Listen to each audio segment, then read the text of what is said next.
Coffee begins as an understory shrub in the forests of southwestern Ethiopia, where Coffea arabica still grows wild.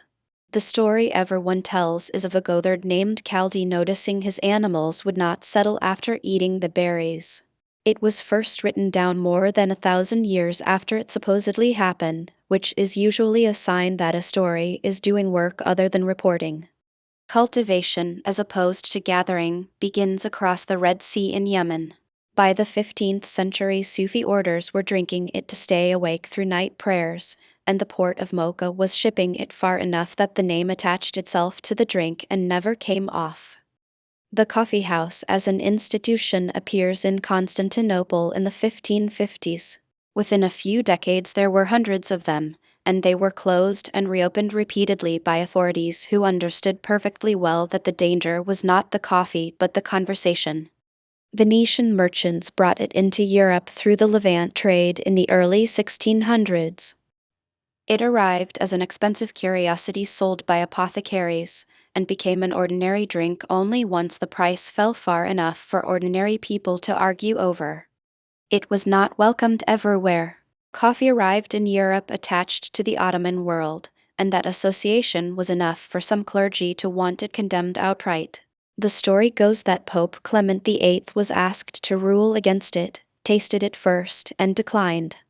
When the Ottoman army withdrew from Vienna in 1683, it left supplies behind, coffee among them. The popular version credits a single heroic messenger. The license records credit a merchant named Johannes Diodato, who opened the city's first coffeehouse 2 years later. London's coffee houses were nicknamed penny universities because a penny bought entry and the argument was free. They specialized. Shipping men gathered at one owned by Edward Lloyd, and the insurance market that grew out of that room still carries his name. Coffee reached the Americas as a cutting. A French naval officer, Gabriel Declue, is said to have carried a seedling to Martinique in the 1720s and shared his water ration with it when the voyage ran long. Whatever the truth of the ration, the plantations that followed were worked by enslaved people, and that is the part of the story the anecdote tends to crowd out. From Martinique it spread across the Caribbean and into South America, and Brazil eventually grew more of it than everywhere else combined.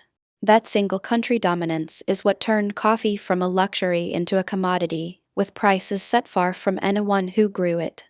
The trade now runs the other way as well.